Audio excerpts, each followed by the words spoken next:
everybody, and welcome to the Fandom Flux Podcast, episode 82? Yes. Sure. Yeah, it's 82. That really is a highlight thing, isn't It's it? 82. Just getting the number wrong. Okay, yeah, it's 82.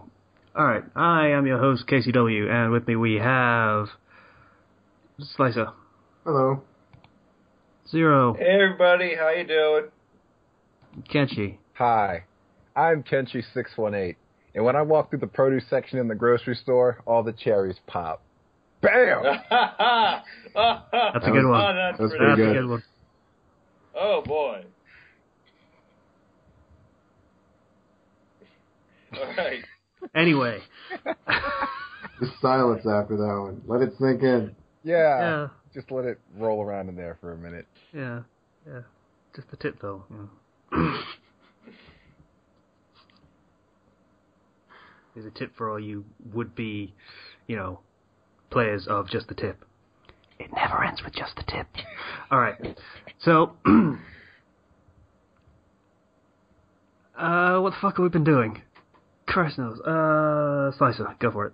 Alright, as you can no doubt hear by now, I got a new mic. Like an actual Yay. mic. A desktop one. Specifically the one that Casey has. I asked him for it since I knew it was cheap and it's good quality. Yeah. The only real problem is the pop filter I bought, in addition to the mic, is not here yet. It's scheduled to take like 2 more weeks, and it's pretty crazy. Yeah. You sound okay, so that's okay. Yeah. Also, shout out to the Blue Snowball. It's yeah. pretty much the mic of choice for all podcasters. It looks pretty cool too. I mean, it's just a white ball. Yeah. On a little stand. And I'm not close enough to the mic that I don't think it wouldn't pick up the popping sounds anyway, or that kind of that thing. I mean, it's great. I'm still the last person here that sounds like they're speaking through a baked potato. So, yeah. Yeah. You gonna get on that, or are you just gonna be happy with your... I'm totally cool with what I've got right now. I don't give a shit. All right, Kenshi loves his taters. All right.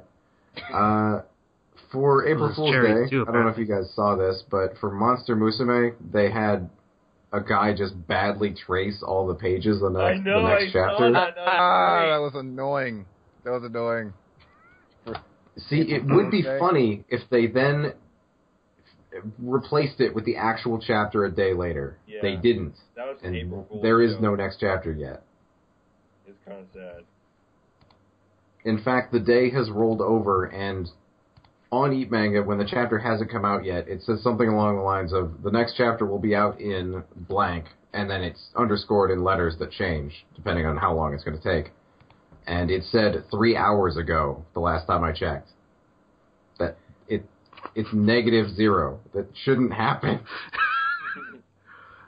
No, it's supposed to go down to like 3 days, and that's about the lowest it goes, I think. Yeah, so I'm still waiting on the actual chapter that they didn't see fit to upload for whatever reason. That's irritating. I really need to find a manga site that isn't terrible. If anybody can recommend some, that'd be great. We're going to get the same recommendations. Eat Manga, Manga Here, Manga Fox, Manga Panda, I guess. Yeah.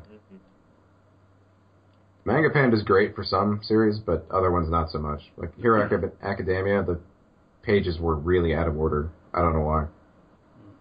You remember Manga Stream? No.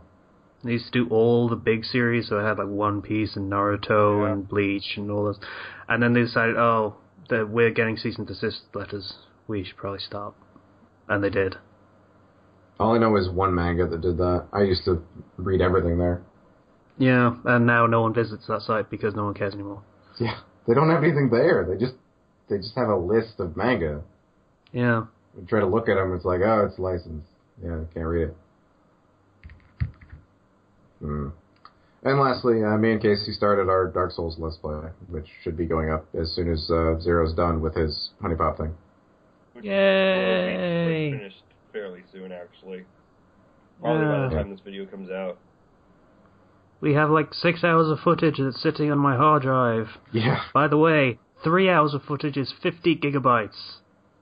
That's That's a lot. That's pretty much why we stopped recording until we can actually start putting stuff out. Yeah, we can't record more until it's uploaded. So you're playing Dark Souls 1?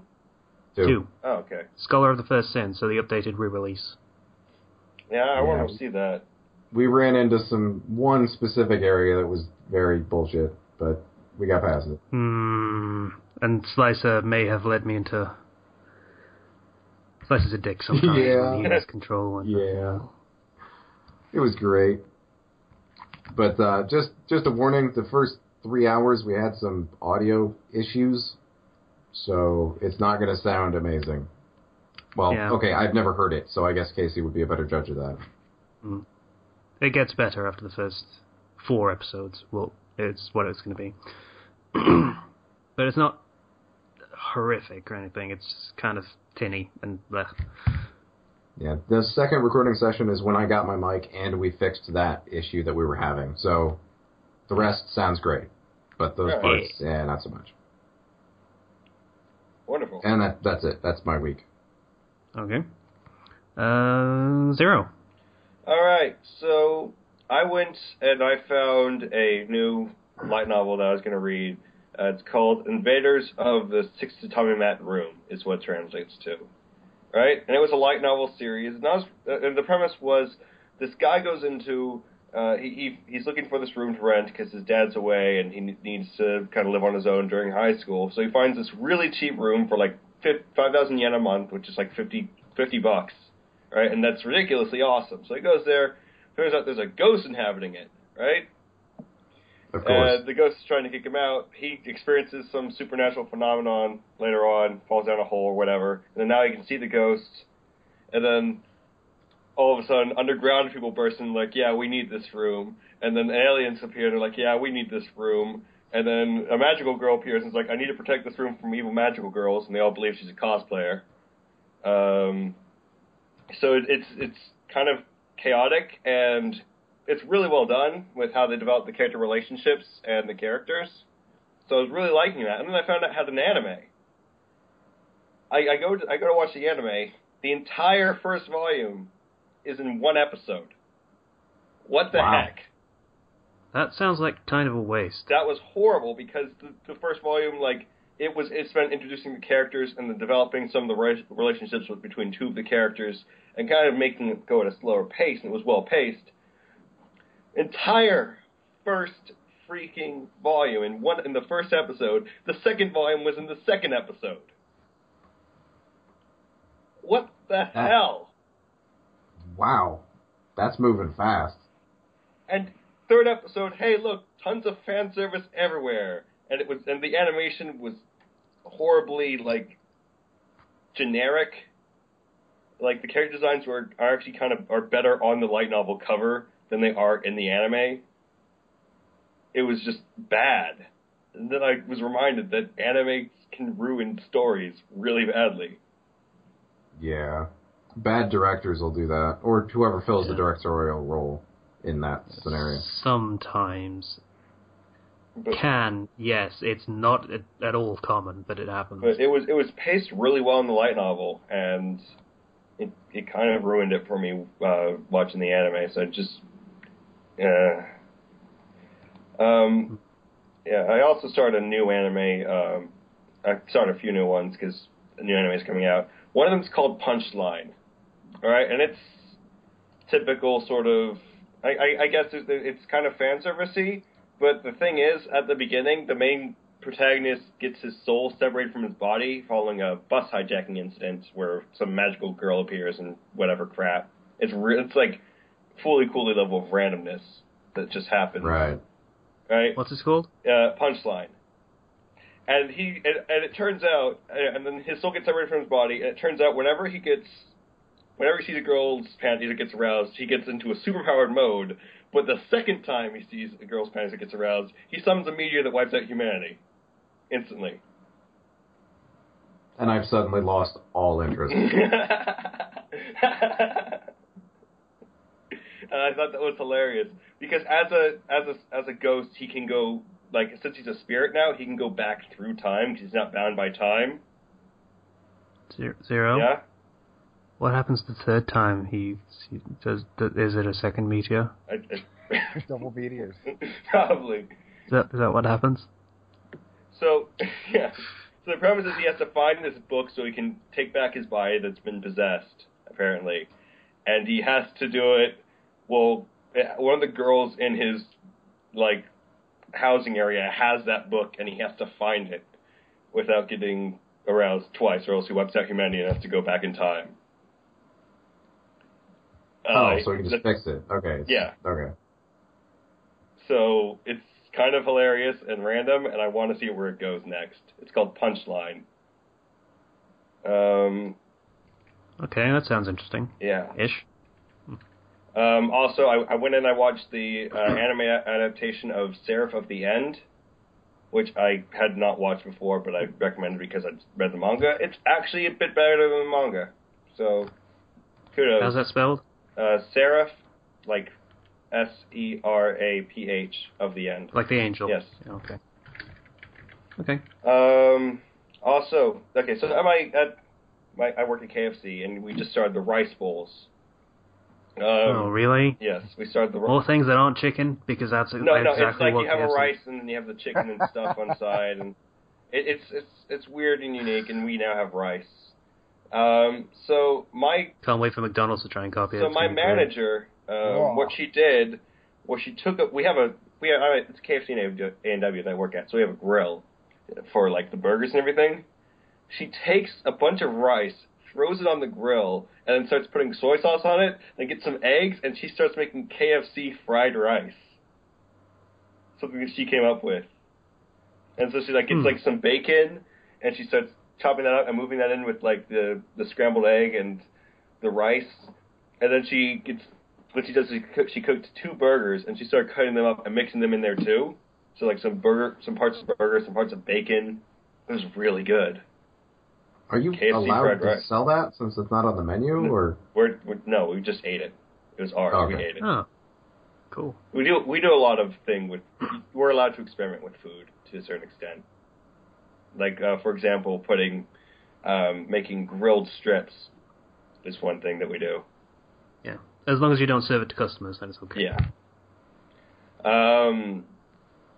You know, we're welcome to make whatever we want for our breaks and whatnot, so that was great. D&D, I did a little bit of that yesterday. Not much happened, but I finally got to sell everything. Because it had been like a year since we last went to a store. Wow. Yeah. So it was kind of ridiculous, but finally got to sell everything. And I bought this cube from one of my party members that if you push a button on it, you can summon like a monster, and there's like 5 different buttons with a 6th one that can release, like send them back. And it goes monster, it goes actually animal, humanoid, monster, demon, then devil. Each one using different charges. So my friend who was trying to appraise it was like, okay, let me show you what this cube does to the shopkeeper. And so then she rolled a 100 on the percentage roll for what she gets. So she summoned... critical fail or critical That's critical success. Okay. So she summoned a pit fiend and his entourage. Oh, shit. Which used up like 6 charges, or like 5 charges, and the thing only has 12. And he shows up, and it was really chill. Surprisingly chill. A pit fiend? He was just like, sup, because he's loyal because of the cube or whatever. Okay. He's just like, you need anything? And then she's like, oh no, I'm just getting this appraised, and he gets kind of pissed. He's like, you're trying to sell this thing? But yeah, it was kind of funny in the middle of the freaking first town. Okay. Yeah. I guess if you wanted free experience, you could have them murder everyone, and then just kind of move on to the next town. If we could have. You absolutely could have, yes. Yeah, but everybody else hadn't sold their stuff yet, so she didn't want to be a complete. That's more important. Well, how long does the summon last? Maybe 1 you can minute. get both done. Oh. Yeah, that's really not enough to wipe out an entire town. Yeah. But... Well, maybe for a pit fiend, but he'd wipe the party out as well, by accident. Yeah. So, yeah, that was a very stupid of her to summon it and then waste the charges and then sell it to me. It was kind of a dumb thing, because she got 100 and then she summoned that and she couldn't use... Like, you get 100 and you're just using it to show it off. And she's like, I wasn't expecting this, because last time I used it, I got a horse. Well, the thing you do there is just not have that count. Yeah, but I got you it. just say, this is what it does. I got it, and then we were going to go into combat, so I rolled my percentage, and I got a 90 on my first roll. So I was like, okay, awesome, I'm going to summon things. And then we ended up not going into combat, so my DM was just like, you can use that roll later. Oh, that's good. Oh. But, yeah, that was a kind of interesting thing. Other than that, there was a lot of freaking dialogue, and we didn't get to play for that long. So, yeah, that was my week. Oh, wait, no, one last thing. I finished a new chapter for M1N470. It's being baited right now. What? I actually wrote something. Writing something. I deleted... Remember that feeling, guys? No. I remember that feeling. I'm doing it now. I deleted like several thousand words while writing this thing, because there were just so many scenes that were like, oh, this is unnecessary, this is unnecessary, I don't like the way this flows. I was really working hard on this, because it's a kind of a pivotal chapter in terms of setting things up for the next arc. But I'm finally glad I got that done. So yeah, that was my week. Okay. Before somebody else goes, I forgot something. One very quick thing. That's my view of what Casey's playing. It's, yeah. So if I ever look lost, or sound lost, rather, in the videos, that's why. Yeah. Wow. Really bad quality. Yeah. Count those pixels. The way it works is, Skype doesn't let you do screen sharing very easily when it's a full screen application. Yeah. Zero's been through this when we tried to play the Yogg. By the way, that's probably never coming out. Well, Zero had problems with the audio. Yeah. Can't really do anything about it. I mean, I was trying to look through using another program to do that, but it seems like it's not going to be working too well. YouTube has a music scrubber. I don't know whether you'd be able to use it voluntarily, but maybe. I don't know. Anyway, so the way we've had to get around that is I got a webcam. Again, thank you, Patreon, for people donating. That's pretty much what let me do that without worrying about it. So I got a webcam, pointed it at the screen, and had my mic stand hold the camera down because it's lightweight and just sort of bounces up if you let it. So, yeah, that's how that's being run.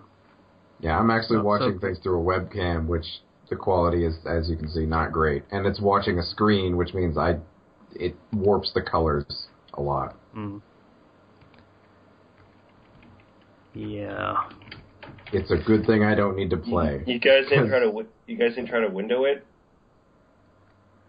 My recording software just records the screen if you do that. Oh, because I have a freaking my thing I use. I set it up so it interacts with the file, so it records the gameplay directly. So I can just window it, and it works out pretty fine.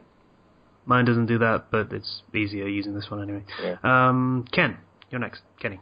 Okay, so I found a game type in Battlefield Hardline.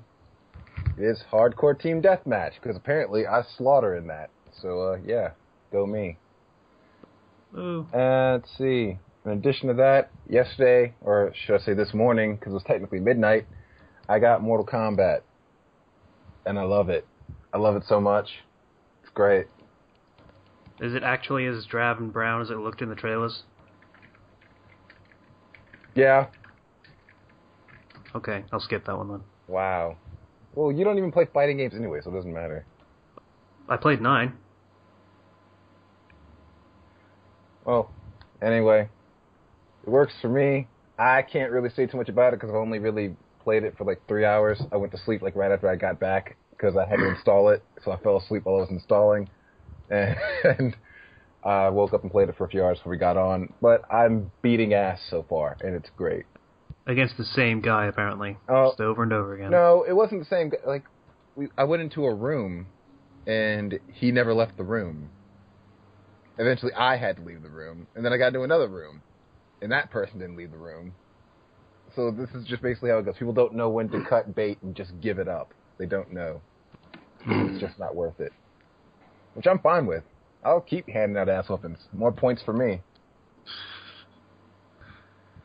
Does it have like a ranking system like StarCraft does, where you get onto different ladders if you do really well? Kinda. I haven't checked into it too much yet, but there is a worldwide ranking system for like you personally, and then there's like a faction system. There's like you can, when you get online, you can choose to either be Lin Kuei, which is like the ninja clan, Special Forces, which is like the military, Netherrealm, evil guys, I think Black Dragon Clan, which is like criminals, and what's the last one? I forgot the last one. Probably wasn't that important. Oh yeah, what the fuck? Basically Shaolin monks. I forgot that. Right. And it's kind of weird because it's a ranking system based on whoever gets, like, whatever clan gets the most points, whatever, by a certain time period, they're considered the winners of that time frame. But it's kind of dumb because everyone's just going to pretty much join one. You can switch clan allegiances. So you can pretty much, like, figure out whoever is winning and just switch to them. I'm not doing that. I'm Special Forces.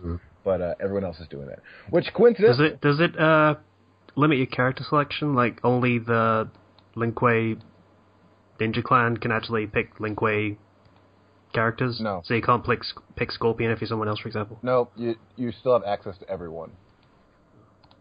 That's not as cool, then. That's pretty stupid, yeah. It does other things, but I haven't looked, like I said, I haven't looked into it too much because I just really got into it this morning.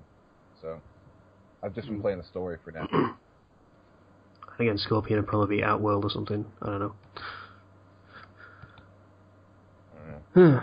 And see, So it's cool, though, other than that? Yeah, I love it so far.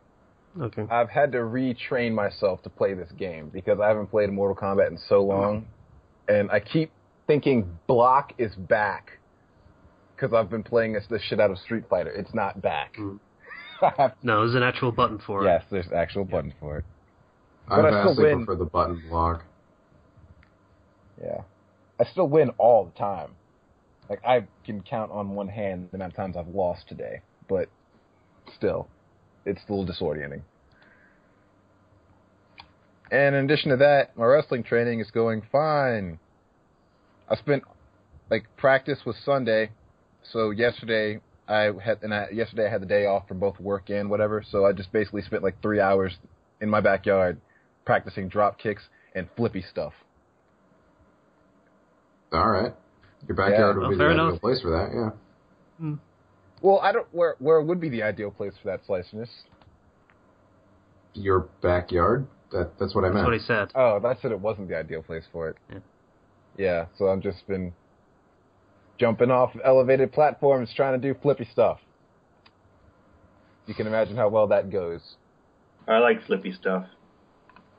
I'm not sure I'm good at flippy stuff. I can do a front flip. I can't do a back flip. I think I've said this before. I'm deathly terrified of back flipping. Yeah, you've mentioned. Yeah, so I can't that's do that. perfectly reasonable. Yeah. It's okay that you're not an amber flipper, Kenshi. That's fine. I've seen too many videos of dudes landing on their head, and that's not going to be me. I mean, it's funny, but it just can't be me. Well, yeah, it's funny when other people do it. When you do it, you're not laughing so much. But what if it is you? It won't be me. That is the one thing I will not do. I will not backflip. Like, at practice, I don't care. If someone wants to try to move on me, I'm like, I don't care. Power bomb me. I don't give a shit. I know how to take a bomb. I know how to take a power bomb. I can't backflip. I'm not going to land on my head. Okay. So this is Kenshi's weakness, backflipping. Just so you know. All right. Fair enough. Zero, what the hell are you doing? Nothing. Okay. That might have been me. I was spinning a quarter around. Oh, that was probably you. And I'm probably going to start using Twitch when I play Mortal Kombat so people can watch me get my ass whipped if they're online at the time. So, yeah. You've apparently mentioned Twitch before, and people found you, so... Yeah, they have. Hey. And that's pretty much it for me. Okay. I got Netflix this week. Would you like to know why? Why? I watched a single episode of Daredevil and thought I need to see the rest of this. Yes! Oh, I was going to mention that in my recommendations. It is so very good. Oh man, I've seen up to the 4th episode. I marathoned the whole damn thing in 2 days. I have not marathoned it because I'm watching it with my dad. But it is so good. It's so good. I mean, just from the first episode, they don't spend a lot of time to get lost in origin story hell. Yeah, they basically wrap all that shit up in the first... Sort of. Yeah. You could say the entire first season is technically the origin story, but there is a bit... They wrap up the whole, hey, he's blind and he gets super senses and he gets trained in martial arts thing in pretty much the first episode. They spread it out well. Like, that's a sign of good writing. Like, they deal with it, and they assume that, hey, if you're watching this, you probably know who Daredevil is. Yeah, the film from a few years ago, probably. Yeah. At least let people get the Cliff Notes version. Yeah. So it's great. I love the characters. I love the setting. It's so starkly contrasts with all the other Marvel superhero. Yeah, things. it is like all the other Marvel superheroes are dealing with international level supervillainy and stuff like that, or cosmic level threats if you're looking at the Avengers. And Daredevil has and always probably will be street level stuff.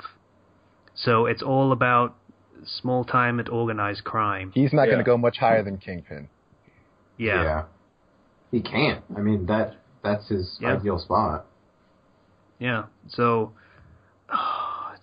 and the fight scenes are great. I want to shout out the fight scene at the end of the second episode. Yes! Specifically. That was so great. I've been told it's referencing a certain fight scene from Old Boy. Anyone seen that film? No. No? It's a Korean film or something, I think. And there's this fight scene where a guy is getting the shit kicked out of him while he's trying to run down this corridor. Mm-hmm. And it's kind of like that. Daredevil is heavily injured and still recovering from a fight he had a while ago.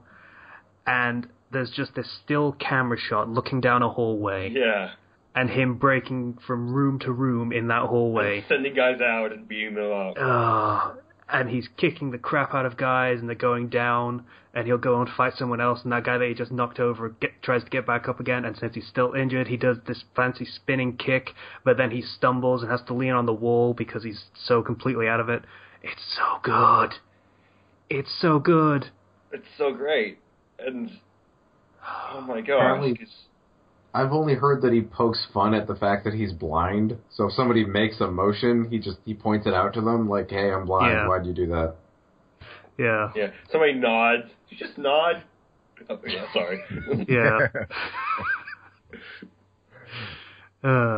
It's a fantastic show, and the Kingpin is oddly terrifying. Yeah, he is. At first, like the way that they portray him, it's kind of like he's a bit socially awkward. Yeah. But at the same time, he's kind of menacing in that he still acts like he's suave and knows what he's doing and such things. So it feels kind of like he's a psychopath, like in the actual medical definition of psychopath, does not have the emotions and doesn't know how to react to people in social situations at all. But he learned, like from a book. Yeah, And it comes off as strange and awkward and a little bit unnerving. and then he stops being unnerving and starts being terrifying. Yeah, and then he starts slamming somebody's head against a car door. Yeah, and Yeah, yeah, that was. Oh, they are not afraid to show us a little bit of well, that's blood. There's lots of blood. yeah, But was their brain bits? Yeah. Oh that's what we need to know. yeah. It's kind of drooping. Good. It's, That's what I'm talking about. That's what I'm talking about. It's a good show. It's a good show. It's a very good show. If you're worried that Marvel's not taking their show seriously, Daredevil's one show that they are taking very seriously. Yeah, it's like they know what they're doing with their different characters. Yeah. Like, Captain America is the man out of time, and he's trying to adjust to his new reality in modern day when he is really just a 40s guy. And you have Tony Stark, who is up his own arse all the time and knows what he's doing and likes to tell everyone how often and how well he knows what he's doing, even though it tends to backfire on him regularly. And Daredevil is small time. He is the little guy trying to fight for the other little guys that can't fight for themselves. And he has trouble with it. A lot. Like, Yeah.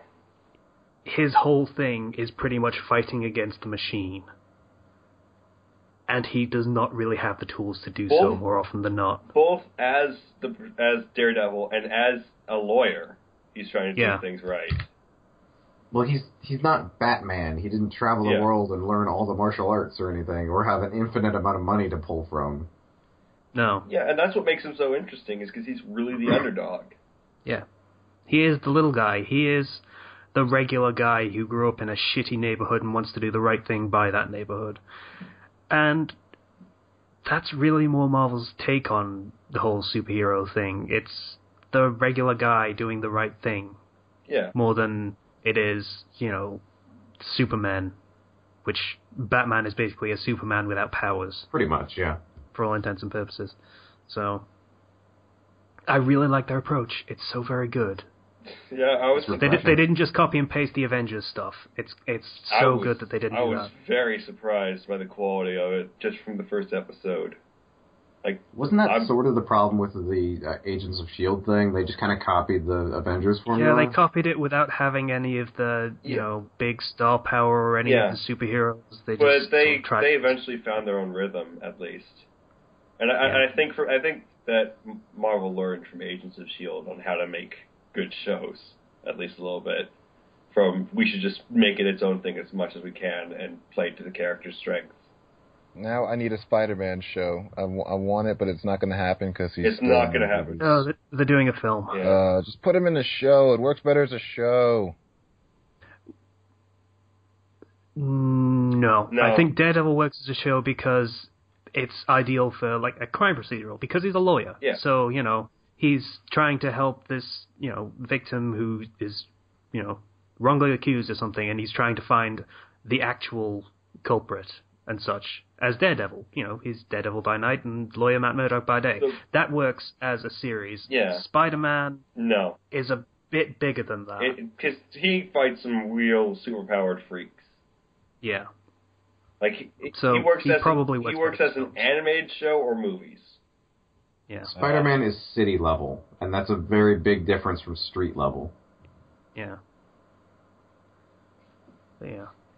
I think they could do well with Spider-Man. I mean, like I say, they seem to know what they're doing now with their characters, so they're probably going to make a lighter Spider-Man again, like they tried to do the Grim Derp thing, like with the Andrew Garfield films a little bit, which I don't think was the right direction.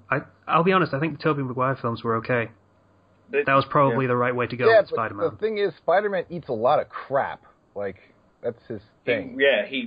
There's the quote-unquote Parker luck, where every time something good goes right every time there's something good for Peter Parker, something horrible comes by and crushes that. That's basically what his comics are like every single time.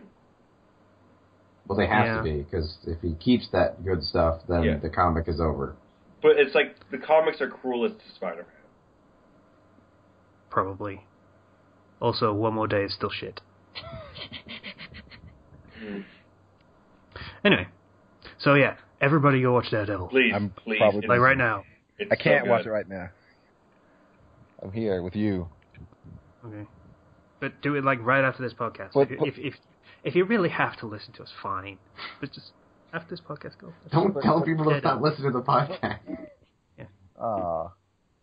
I know we're amazing, so listen to us first and then go watch Daredevil. There you go. Slicer mentioned Dark Souls 2. Yes, that was fun. It was fun. Slicer's an arsehole. Ace of Diamond. You remember how I said last week that it came back with a second season like a week after it finished its first season? And how it came back with back-to-back flashback episodes? Mm. I was mistaken.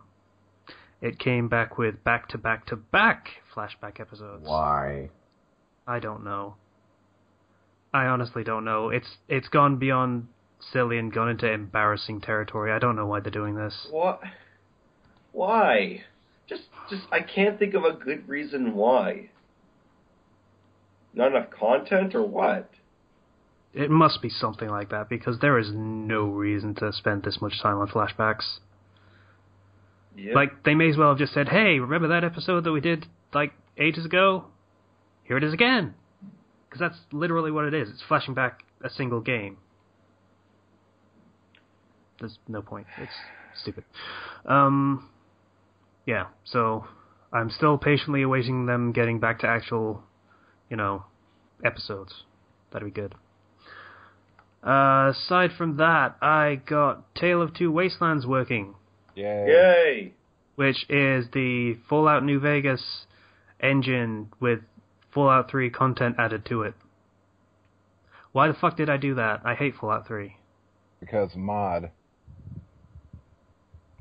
Yeah, pretty much.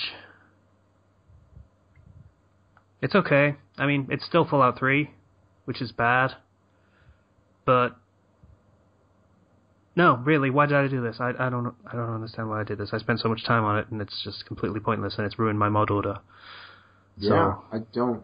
You told me about it, and I just didn't even bother asking why. Clearly, you're crazy. Yeah, that was... Fallout 3 sucked. I just want to say it again.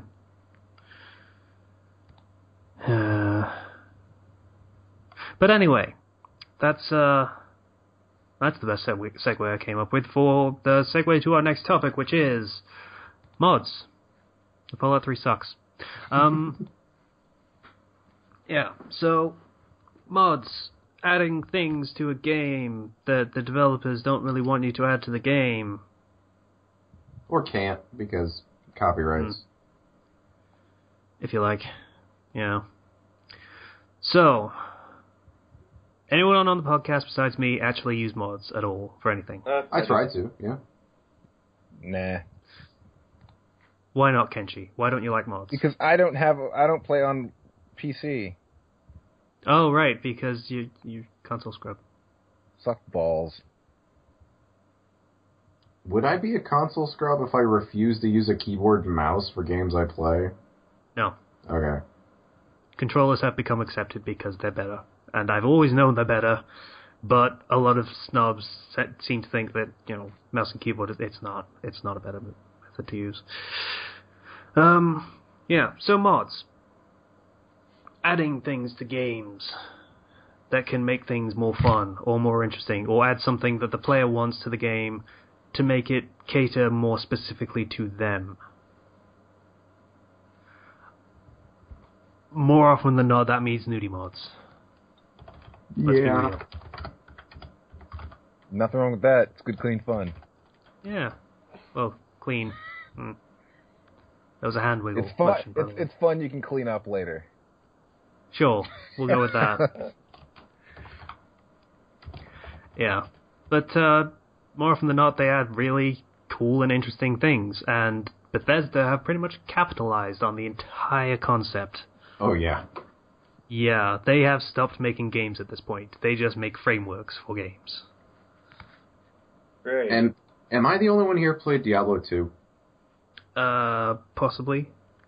Alright, I well, played for like 5 minutes. they had it's effectively a save editor for it called Hero Editor. And that was my first experience with mods, because you could just add weapons, you could add skill points, you just do whatever you wanted, pretty much. It was great, actually. It was a pretty great way to... I skipped some of the faff when it comes to getting items that you really would need to farm for months for in single player. Yeah. My first experience with mods was similar time frame. It was with the Infinity Engine games, Baldur's Gate and Icewind Dale and such.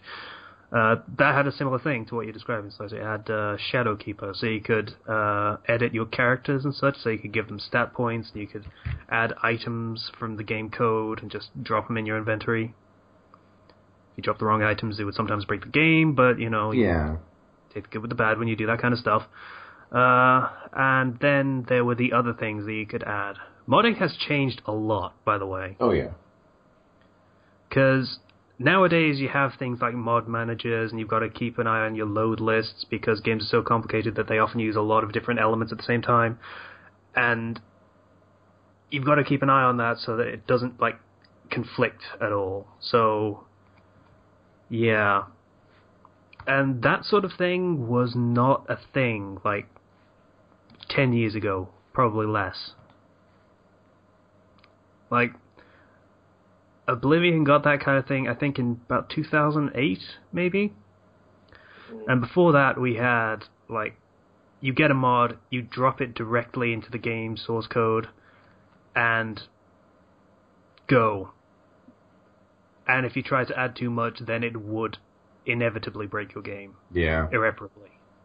As in, you would have to uninstall it, delete all of the files, and start over from scratch. Unless you just copied your stuff beforehand, but that's a lot of space to be taken up on your computer. At the time, it was. Not so much anymore, because, like, these old games were, like, 800 meg. You could do that in a few seconds. Yeah. But yeah, so a lot of the time, a lot of that work was down to just a few people trying to get things to work properly together. It was a little complicated. But nowadays you can do that quite easily. Oh, yeah. I mean, there's a lot of tools to make that easier, so you can get loads of different mods working at the same time without even breaking a sweat. And on the creator side of things, the modding community is very welcome, usually. Yeah, and there's a lot of people. help between different creators. Like, you get collaborations, you get one person working with another person to make both mods better. So you get things like Frostfall that then combine with realistic needs and diseases, so you can drink alcoholic beverages, and that will raise your temperature in Skyrim. So if you're freezing, then you can drink alcohol, and it'll keep you going for another minute or so. Cool little ideas that combine to make the game even better as a whole. It's all interesting stuff. So I read an article a while ago, a few weeks ago, I think. It's on the Nexus. Yeah, that's where it was, the modding website, yeah. And it talked about how Steam is starting to incorporate I'm not entirely sure what their actual technical term for it is, but player-created content that is up for sale. It's pretty much just going for, like Team Fortress 2, like the hats and customizations and such like that. But it looks like they're trying to expand that to more complicated works. And Bethesda released updates for Skyrim and for, I think it was Fallout 3, I think, so that you can get more complicated mods added to games on Steam Workshop without too much trouble. They upped the max file size for what you could upload to the modding repository, I guess. Yeah, so it looks very much like they're starting to go down that road. So they're trying to get creators to say, hey, I want to go on the Steam Workshop because they'll pay me for making mods. I'm not too keen on this whole concept. Not at all. I mean, I like the thought of the creators of these things getting something back for it, but it would sour the industry. Now, is it wrong Yeah. for me to consider? Is it wrong for me to say that I consider mods to be like the fan fiction of video games? No, that's pretty actually accurate. No, accurate. that's pretty accurate. Yeah. I mean, a lot of the stuff is fan fiction. Like you could Skyrim.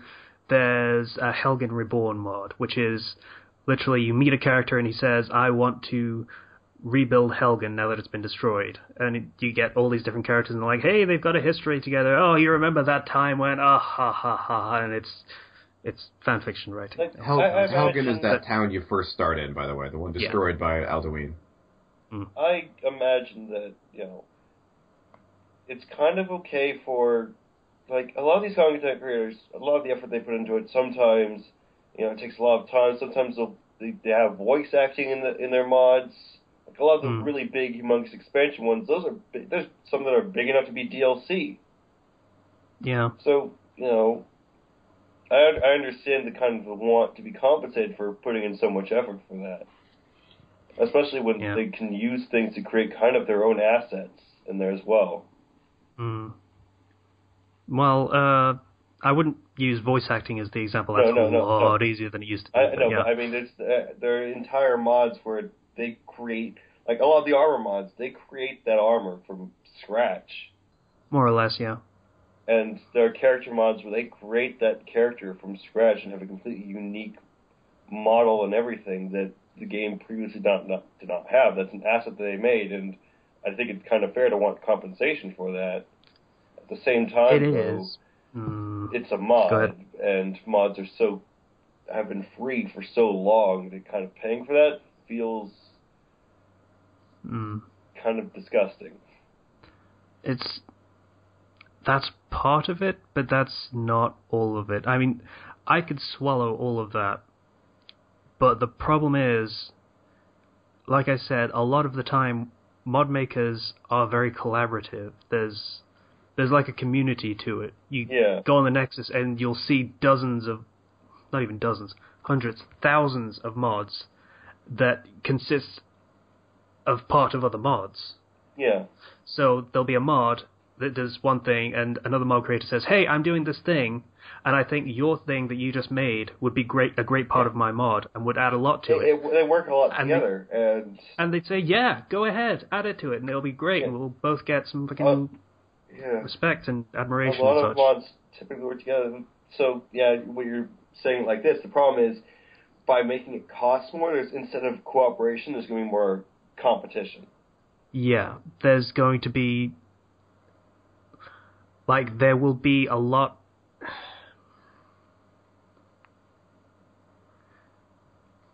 Why would I work with you and get half of the profit when I could get all of it for myself? Yeah. That kind of thinking. And it would be a lot harder to get into modding, because if you look at modding now, then you have, "Hey, I don't know how to do this. Could someone help me out?" And how much do I get for it? Yeah. Why would I help you when you're going to make something that's going to compete with the stuff that I'm making now? Or give me 10% of what you get. Yeah. Oh, you want to make something? Oh, you need help? Well, I'll be sure to help you out on your project. Just make sure you compensate me fairly for the thing that you're going to make money on. Cool? Yeah, and that attitude, it's kind of, you're destroying a good thing. Because the cooperation really helps a lot of these mods to really work well together, and so you can use multiple mods without destroying your entire computer. Like, you take the big famous example, Full Scar. That mod that guy made as a resume to Bethesda. It's a big famous example of a massive mod that added all sorts of things. It added an entire new area of the Skyrim game. It added quests. It added characters with full voice acting. It was a massive undertaking. Yeah. He did not complete that alone. There were a lot of people that worked on that mod. Yeah. Now add money to that equation. Yeah. And how many of those people would have actually worked on that when they could have spent that time working on their own mods to make their own money?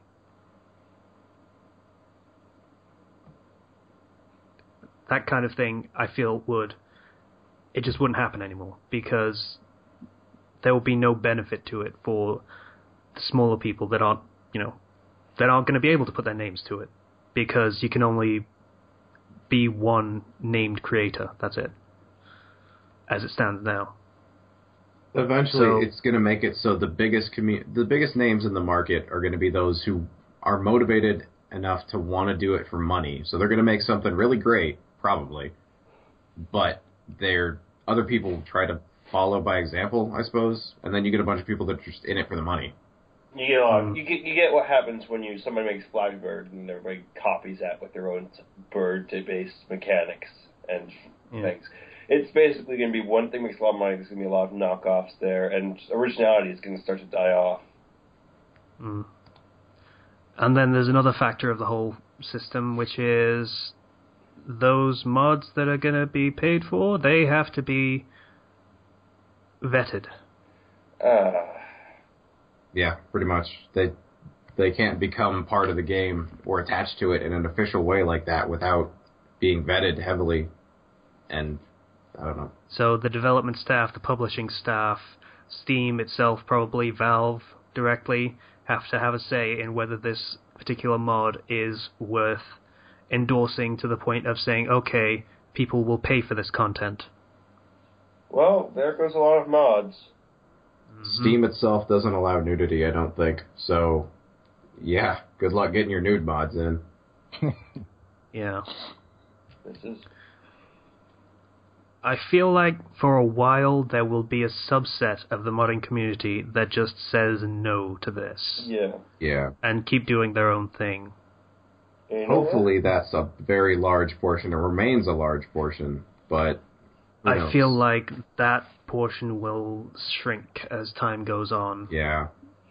And all that will be left of that community will just be the people that can't get on the Steam bandwagon, as it were, and because their mods are just not palatable to the business types, shall we say. They don't think they'll sell, so they just ignore them. For whatever reason, yeah. They won't sell. Either skill or because of content, one or the other. Yeah. Like, for example, the mods that let you kill every character in Little Lamplight, which is a popular mod, by the way, and for good reason. Oh, yeah. That would not be accepted. No, that wouldn't even pass one check. It'd be the name check would not work. One of the great parts about mods was that they were so free and unrestricted. And they're doing the exact thing you need to do to kill them. Yeah. Which might be a thing they're aiming for. I mean, you hear a lot of hearsay about Dragon Age Inquisition was designed specifically to kill mods. They want to get rid of the mod industry because it's cutting into DLC. No, it's not. It's really not. It's not. It's increasing the longevity of your game and your long-term sales because people want to buy it for mods. Yeah, and a lot of the time, like, for example, Skyrim right now, it's almost impossible to find a mod that will work with just the base game. You need to have Dragonborn, you need to have Dawnguard. A lot of the time you need to have Hearthfire. Because that's assets that they're just giving away as part of the base game that modders can then use. Like, why should I make new stuff specifically for this when it's already a part of this other DLC? No, just make it all incorporate into the DLC so people have to have the DLC before they can play this mod. It's basically selling the DLC for you. Think of it like this. You make a game, and it's pretty popular. You think so, anyway. You're getting steady amount of sales for it. And then 2 years later, you want to say, hey, I want some more money, so you release a DLC. Well, if you have an active modding community, your audience is still there. They're receptive to more content, more official content even, as long as it's good. But without that modding community, people don't know what your game is anymore. People have moved on. It's forgotten. It's been left by the wayside. They're just not interested in this game anymore when new game 13 has just come out. Yeah. People have a limited amount of time that they're willing to spend on the same thing. So if you're not staying relevant through some means, then there's no point. And mods is a free way to keep that going. Free for the consumer, and it sells copies. If people see the mod and say, hey, that game looks pretty good with that mod on it, I would like to try that, so they buy the game. Yeah, and you don't have to spend your money to actually make sure that the mods go through. and like make the mods yourself. So you have people making free content for your game that endorses your game and the DLC you make for your game, and you want to destroy that. To put a caveat on that, not all mods are good. And so if one is... Okay, let's say the Little Lamplight mod is the only mod that exists for whatever reason. That's probably not a good image for your game to have, but it's... Yeah, that's the danger you have. It's really unlikely to ever happen, but it's there. It's possible.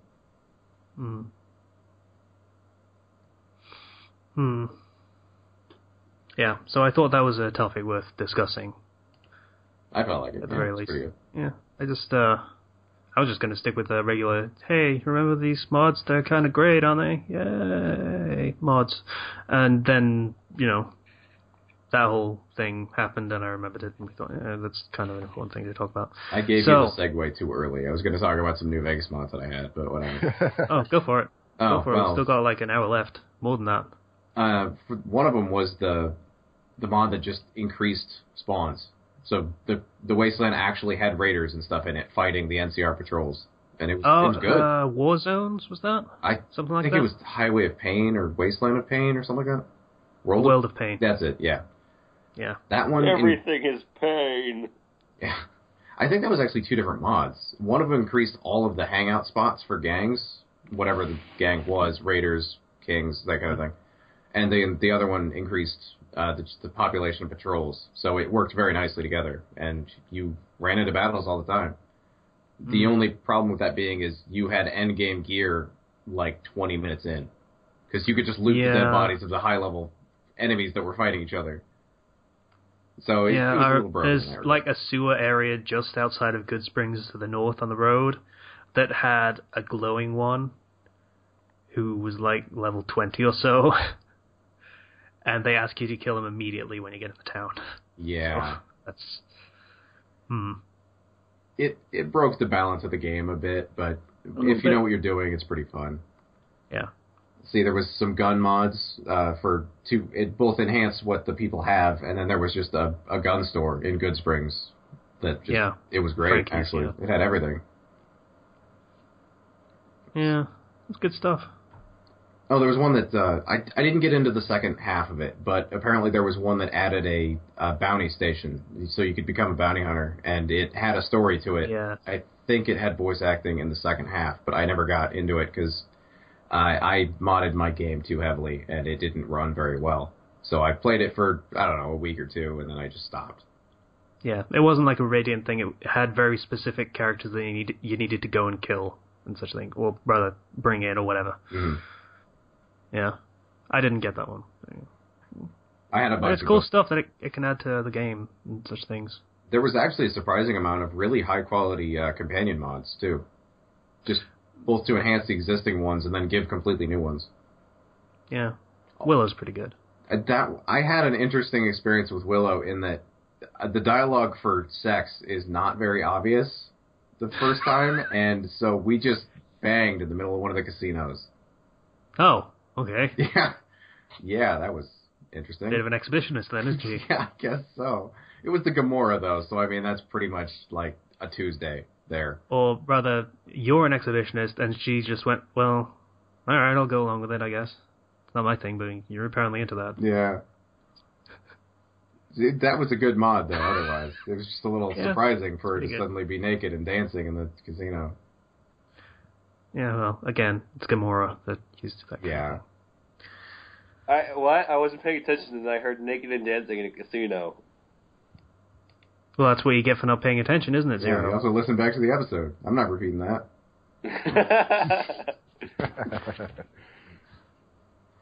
I think that was pretty much it. I had a bunch of gun mods and armor mods and stuff like that, just stuff to increase the, availability of the arsenals.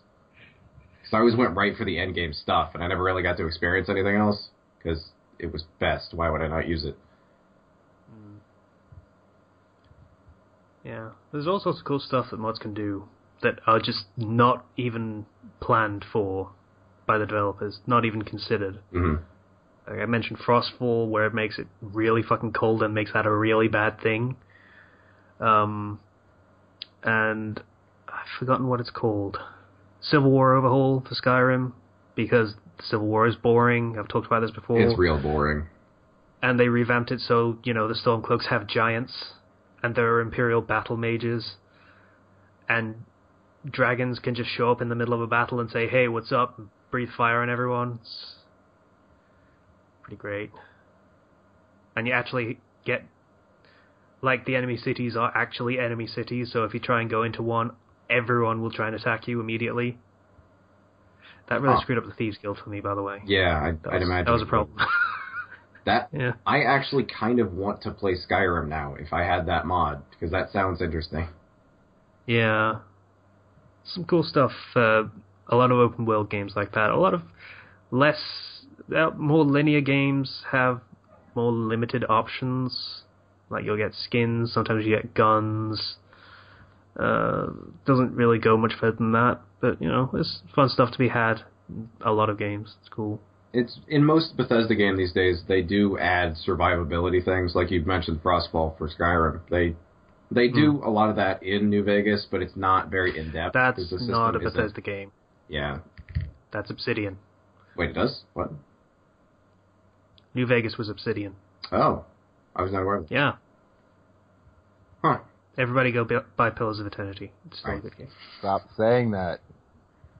You know what? The fact that you keep saying that makes me tempted to buy it. Very tempted to buy it. That's how advertising works. Just keep telling you until you give in. That's the opposite for me, because I don't like being told. Break. Because I don't like being told what to do. I'm gonna go search for a review on it, and if I see a good review, then I might buy it. Watch 3 reviews. That way you have a nice trifecta. Nope, I'm going to judge it by the first one, because screw you. You're such a shit. You have a bad segue for something I meant to mention a while back. Casey, the reason I was so, dead set on sending you to Hades Tower is because I wanted you to face that dragon. I wanted you to see that dragon and hate it. Yeah, fuck that dragon, by the way. There, yes. Feel what I feel when you mention dragons. Just that one, though. The rest of them are cool. IGN gave it a 9.0. Cool. Sounds about right. I guess. It's subtracted for the dated art style. So it's a 10 then. Yes. Yeah, pretty much. Dated art style. Fucking awesome. It's like saying, what Pokemon one that had too much water? It's like saying Shovel Knight should be subtracted for the dated art style. That was half the point. We should Let's Play Pillars of Eternity. Would we be able to? Does it actually have multiplayer? I'm not opposed to it. I mean, I hope it has multiplayer.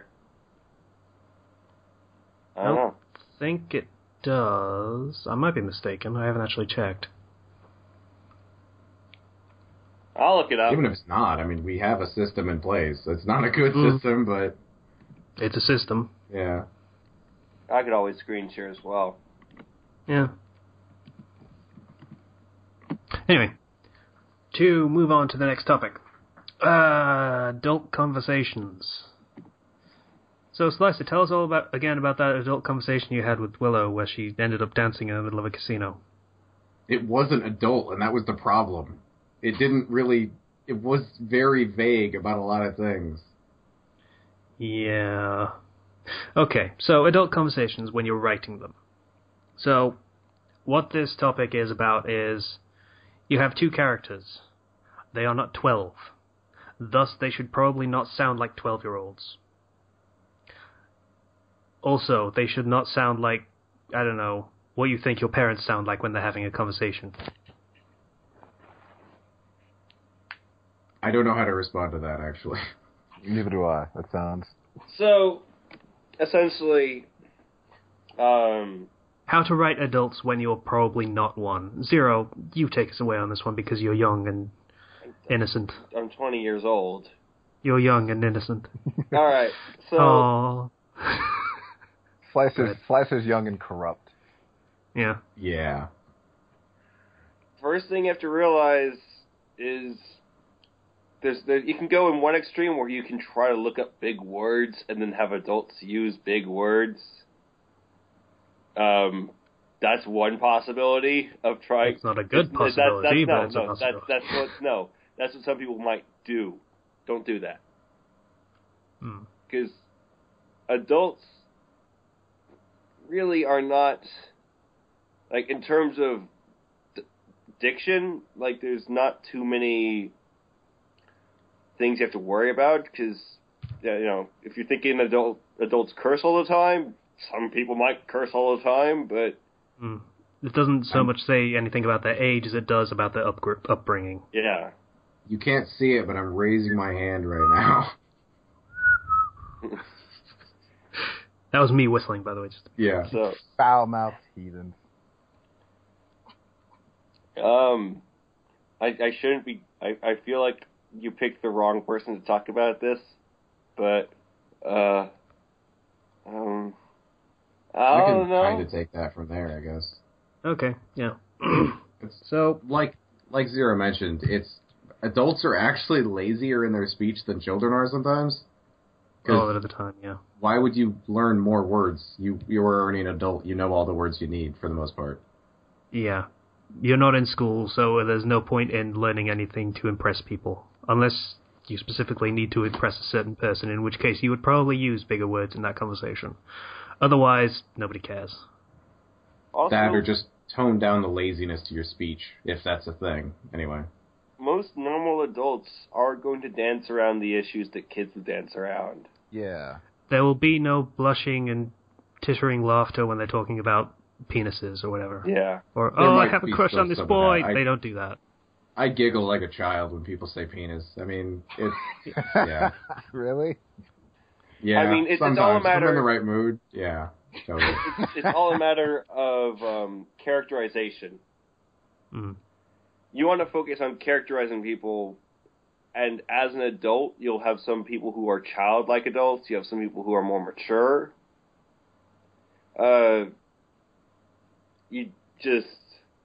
You can't do that for everybody. You can't just say, this is the standard I'm going to make for adults, and then set that and do that for everybody, because then you kind of lose out on possible characterization opportunities. Mm. Okay. I don't know. Basic thing about adults. They are, by definition, less innocent. Yes. So, things to do with unless- sex, things to do with death, to do with loss, they will know a lot more and will be more capable of dealing with it than children would be. Unless they have a specific personality trait to block you from doing that, they're usually bolder as well about things they say.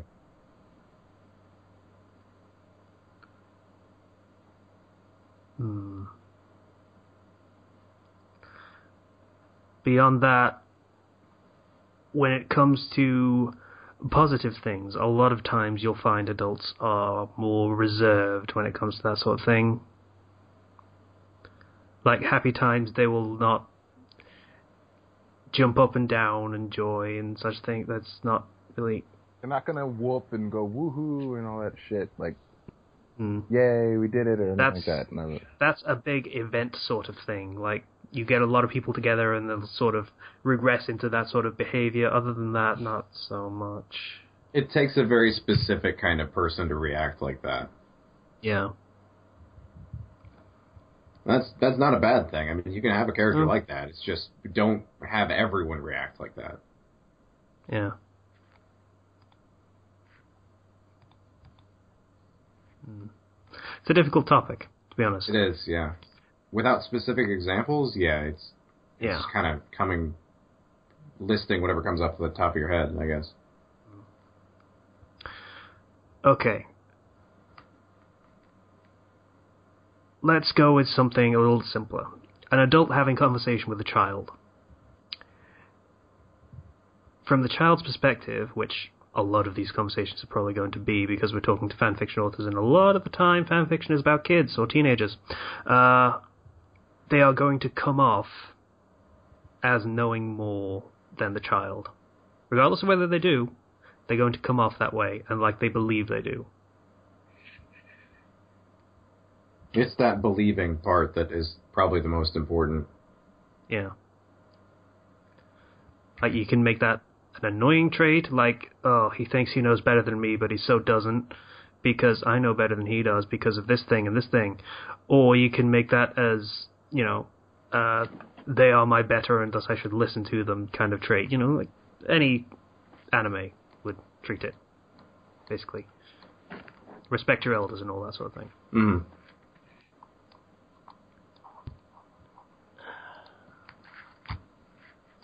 Between two adults, and there are no children at all to witness it, it's not anything to do with children, it's just between two adults, you would expect them to treat each other as somewhat equal, unless there is a specific thing that makes them not. Or at least that there is a belief that they're not. Yeah. Yeah. And even if they weren't, it's like, I don't know, a guy and his boss talking. Unless it's business related, they can be friends. And if they're in that setting, they're usually probably going to speak to each other like equals. Yeah.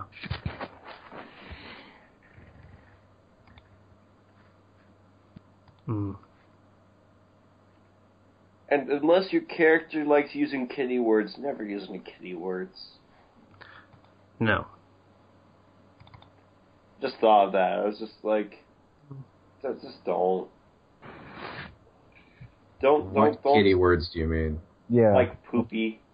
Don't say stuff like that. Like most regular adults will just use, the S word a lot more. Most would use that, yes.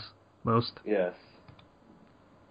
It's just like everyday conversation. They're going to use, a lot of them use more curses, unless they're in a more professional environment in which it's not, alright to do that.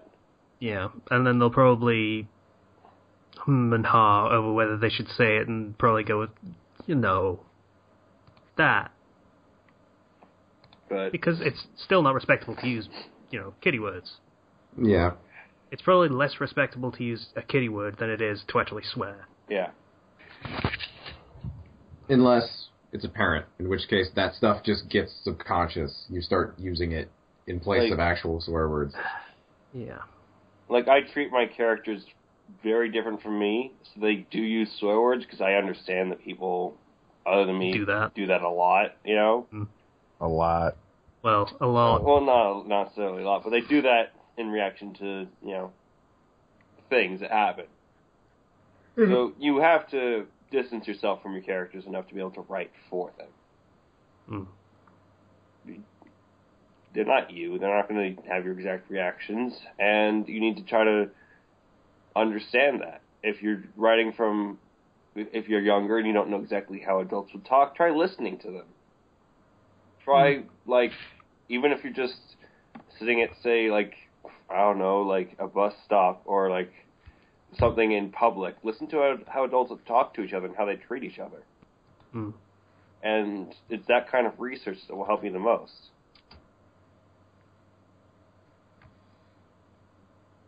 That isn't going to give you an instant understanding, by the way. That will take a while, that method. It will take a while. Is one of the best ones. But it will help you to be able to understand and get a more realistic approach going. Mm. Admittedly, there's a lot of nuance when it comes to writing adult conversations. As we're basically struggling because there's a lot to actually consider when it comes to each conversation. Yeah. Yeah. And, yeah. Context is incredibly important and very specific. Mm. Yeah. Anything else anyone wants to say for this? Because it's a tricky topic, and Zero's probably hit the nail on the head with, watch people talking. Yeah, I think we pretty much covered it about as well as we can. Mm.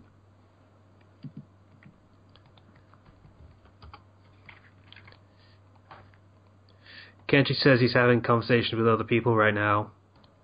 Kenji. Slicer thinks it's okay, but I don't.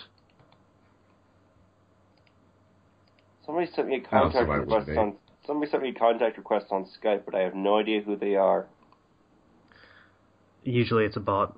Say hello. Yeah. No, last time I accepted a random request, it was bad. I didn't say accept it, I said say hello. Yeah, talk to them. No. Then deny it. There's no... Say I hello, don't know and why if they you're say waffling anything about this. there being a pretty girl and being, like, 18 and horny or something like that, then just decline it. Or- Because knowing you, it's definitely not an actual pretty 18. Or accept it, you know, take a chance. You never know what the universe might bring. I did hello question mark. I'm scared. Aw, poor baby Zero. I don't like talking to random people. It's just the internet. How bad I don't could like it be? it. Bad.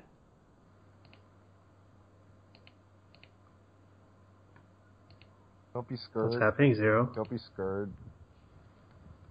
I've got a no response back, so I'm really terrified now. I may have Why? I gave away my position. They're after me. You already had your position.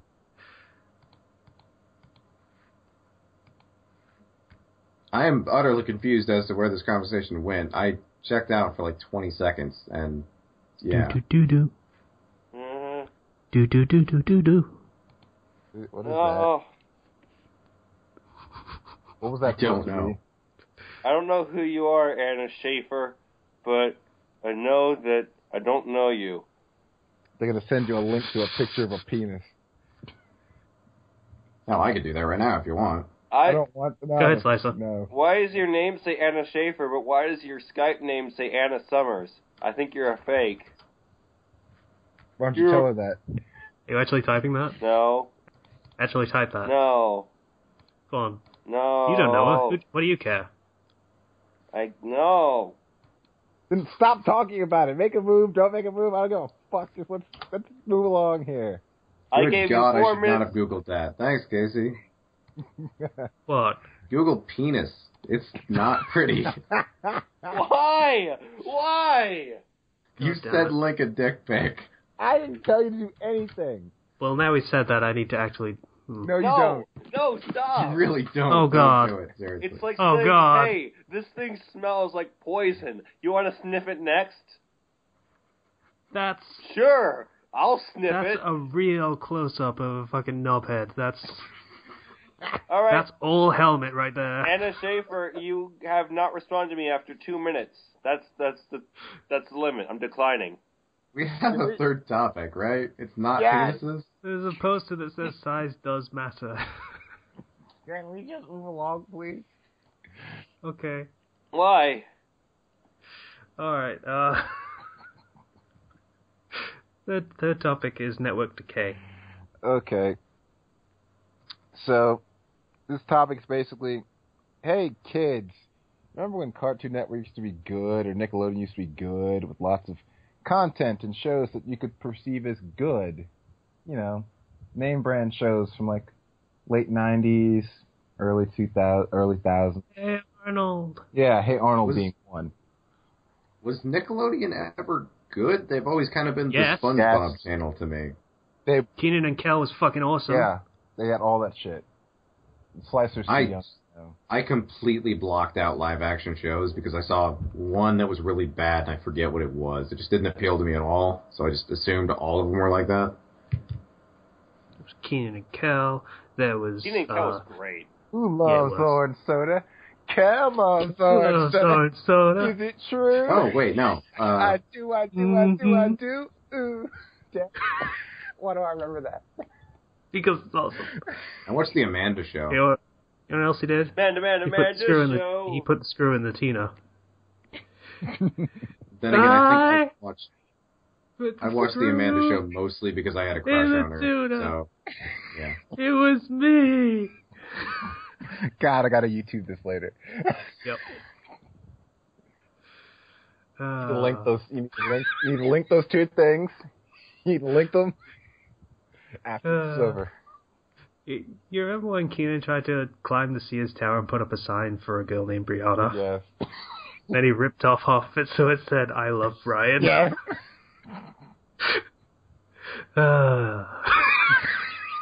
This is not actually supposed to be the nostalgia segment, but I'm not going to stop you. It's not, but it's so good. It was inevitably going to turn into this. I'm just glad we got out of the way early. Okay, yeah. So, channels that had good shows, and they were great, and they were awesome. They were so good. And then those shows went away.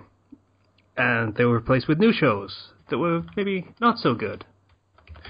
And then the executives were like, oh, well, I guess kids don't like these shows anymore, so we should stop trying to make good shows and make fucking, I don't know, shit instead. Yeah. Let's make 30 seasons of Fairly Odd Parents. Let's do that. Why did it last so long?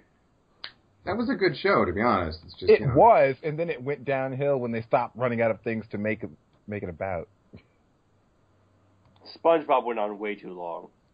Well, that's it's still going on. You say that like it ended. Yeah. Here, this is pretty much the perfect picture to sum this up.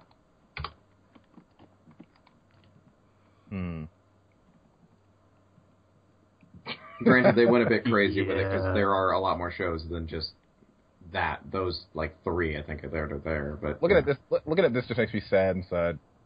Oh yeah. Oh god, there's Mojo Jojo. Yeah, he's great. The Eds. Oh. At least the Ed and Eddie show, ended. It had an ending. They finished that. Yeah. Powerpuff Girls. But like, oh my gosh. Flintstones were there for some reason. They lost so many things. You know? Yeah. The problem is that I did read an article about this, and the problem is that back then they had so many shows because they could support them, but now the kids just don't really watch TV. No, they watch YouTube now. Yeah. There are other mediums for them to be doing things, and I mean, before it was just like games, and they were great, but it was one other thing. Now that less people are watching it, they can't afford to keep having that many shows, so they just have a few that are decent, and then they just survive on those and reruns. I mean, Cartoon Network, when it was cranking, had some good stuff. They had Johnny Bravo and Samurai Jack, and then they had the whole Toonami block for 2 hours. I mean, yeah. fuck. Yeah. Freaking they had He-Man. But at the very least, like, Adventure Time and Regular Show are both very good. Regular Show being more for its demographic and for the whole 90s, 80s vibe that's going. That's a nostalgia market. Adventure Show is better more for the fact that you can analyze every episode, and there's a lot of hidden meanings in it, in every single episode, to the point where it's just kind of ludicrous. And it's a great sort of, I guess, coming-of-age type thing. But those are both a good... Yeah. I'm really growing attached to that style of cartoon, where it's like the surface level is very entertaining by itself, but you can see things happening in the background. Yeah, there's lots of depth that attracts the older audiences to it, which is fine.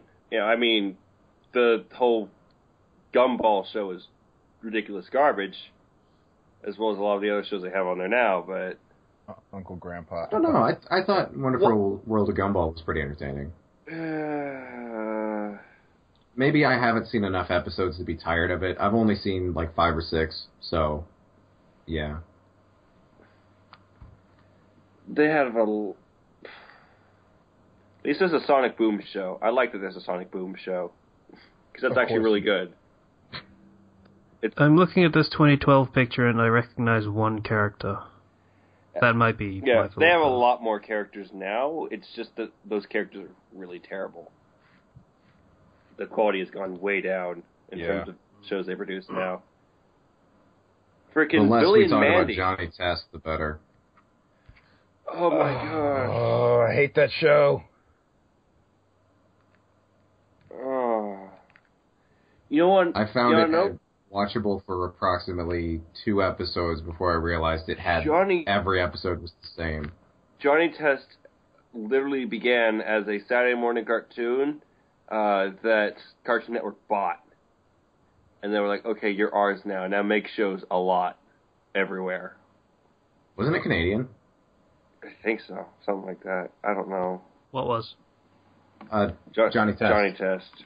I know it wasn't American. It was some French, maybe? I don't know. It was weird.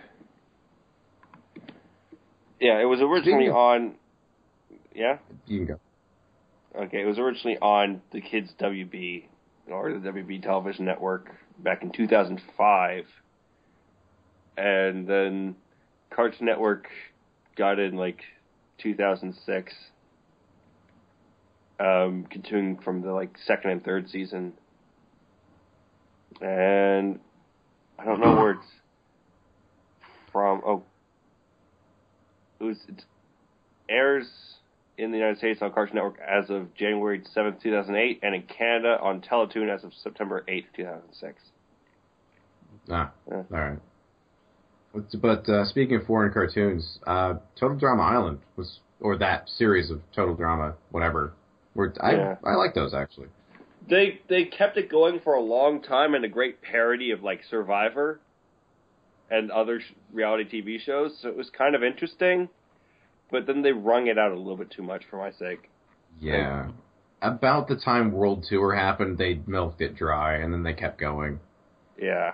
At least I felt anyway. I mean, they changed it enough each season that it parodied something else, but then they ran out of stuff and kept going. All right, let's try a different thing. 2012. Wait, wasn't the Green Lantern show on Cartoon Network then? And Yeah. what was it? Young Justice, I think it was. Young Justice was really good. And then they said, so was Green Lantern. And then they said, oh, hey, we're not going to have any of those shows. They only did 2 seasons of that. They did 1 of Green Lantern. It was really good as well. Let's see, current shows on Cartoon Network. You have Regular Show, Adventure Time, Amazing World, Gumball, Clarence. Hate that show. What the fuck is Clarence? Don't worry about it. It's not important. Just know that it's awful. Lego Ninjago. Blah. Teen Titans Go. Blah. Burn it. There's Steven Universe, which I heard is really good. It's very good. Yeah. It's got. I'll admit it's kind of good, but it's not my thing. Like I've tried to watch it. It's not bad, but I can't. It's just not your thing. Yeah. Yeah. Same with me. Uncle Grandpa. A lot of people don't like Steven, the main character. So, yeah, that happens. I can understand it. He was inspired by the writer's younger brother. So. By the way, fuck Uncle Grandpa. I hate that show. The show's awful. Yeah. And then it was Uncle Grandpa, and let's see, what's actually still going on? Current programming. Yeah, that's it. They have 6 shows. That's depressing. Or 7. Wait, no. There's Teen Titans Go, also. Did I mention that? You mentioned that, okay. I think. So there's 7. Wait, no. They acquired some, so they have those that I mentioned, and they have they had the whole Total Drama, Sonic Boom, Transformers, Robots in Disguise. Didn't they get Shaolin Showdown and then never do anything with it? Yeah. I like that show. We went without cable for like a year and a half, so we just had like the WB and then the public network. And we pretty much survived on WB, and that Shaolin Showdown was on a lot. It was a godsend, because that's a pretty good show. So they started up a new Transformers series recently, apparently. Of course they did. And, yeah, they still have Total Drama and everything. Okay, let's try. Wow. Let's try something. You remember when Survivor was a thing that you could parody?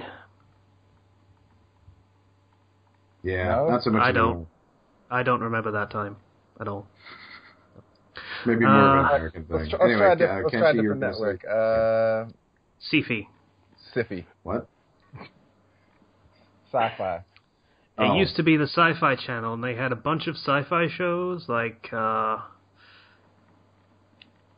Galactica. And... Battlestar Galactica was probably one. Stargate, just about all of them were on Sci-Fi. Yeah. They had sci-fi shows, basically. I didn't watch all of them, obviously. Who here remembers Hi Hi Puffy Amiyumi? I don't even know what that is. On anyway. for like 2 months. Yeah. It was on for 2 years. Seriously? Yes. Wow. It was That so doesn't seem random. like 2 years, but But when it came on, I was like, hey, there's weird Asian anime girls. I might as well. That sounds like the thing about sci-fi was right before they changed themselves to Syfy, SYFY or whatever the hell they changed it to, was they had an hour of anime for no reason. It was the anime block, and that's where I saw Gurren Lagann. I remember that. Yeah, really. Gurren Lagann actually, they showed all the episodes on Toonami now. Yeah, Toonami has quite a bit of a selection now, which is on at 2 in the morning. Yeah. You don't sleep anyways. What do you care? Because I don't have cable in my room. So the only one is the TV, which my brothers sleep on the couch now for whatever fucking reason. And my parents' room. So somebody is always sleeping. Because they want the TV. That's why you sleep in the... You know what was good? Megas XLR. Oh, I love that show. That was fantastic. Just making fun of mechs. I love that show. Freaking, I'm going to put Every my car button was more guns. I loved it. And then there was Foster's Home for Imaginary Friends, which had a very long run, 5 years. I saw the first 2 seasons. I enjoyed it well enough. Yeah. There was that weird My Gym Partner's a Monkey.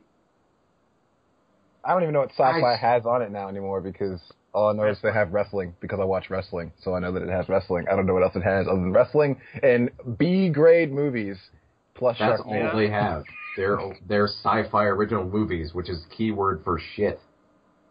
Or See, they have Haven, Face Off, whatever that is. I think that's a reality show. Yeah, it's a reality show.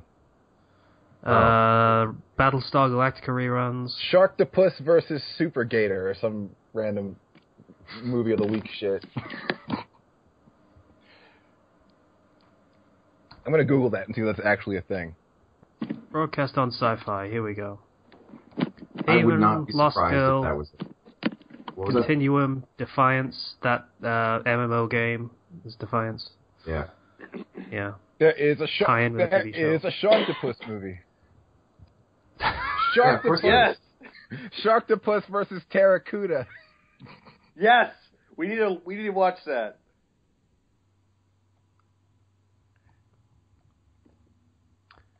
Helix, Bitten, Dominion, Z Nation. I assume it's Z, not Z, because you're fucking Americans. Mermantula. 12 Monkeys and Olympus are their scripted TV shows. In other words, the sci-fi shows. Apparently Z Nation is pretty decent. Yeah, I'm not really sure, though. That's actually pretty alright. Wait, what? The reality section is bigger than the scripted section. The thing of course it is. The thing with Z Nation was that it was kind of like the more ridiculous zombie apocalypse. You know, it was the freaking Rising Dead as opposed to. Okay, Dead shut up. Rising Heroes of Cosplay? Yeah. This needs to be Heroes of Cosplay? What the fuck? That's the thing. Yeah, I forgot. For a good reason. Is that? That sounds familiar. Heroes of Cosplay, looking at the Wikipedia page, is a 2013 sci-fi sci-fi channel reality television show co-produced by Mark Cronin, etc. Show's first season 6 episodes follow 9 cast members as they compete in cosplay events at various conventions across the United States, attending Wizard World Portland, Emerald City Comic-Con, MegaCon, Anime Matsuri, and Planet Comic-Con. And it got renewed for a second season. That sounds alright, yeah. I'm baffled by this. Unless it's like a reality show, in which case they're It is probably a reality driving show. contestants against each other, and then who cares? Oh, it's not that kind of reality show as far as I'm aware, so it's probably okay. Jim Henson's Creature Shop Challenge, okay. And WE SmackDown, yeah. Yeah. How is that science? It's not. It's not. It's just, I think it's because Sci-Fi is property of, I think, NBC Universal, I think. And they have a contract with WWE, so they show Raw on USA. And I think SmackDown gets Sci-Fi for whatever ungodly reason. I don't know why. Well, alright. Oh, well. I remember when it was good, at least. How about the MTV?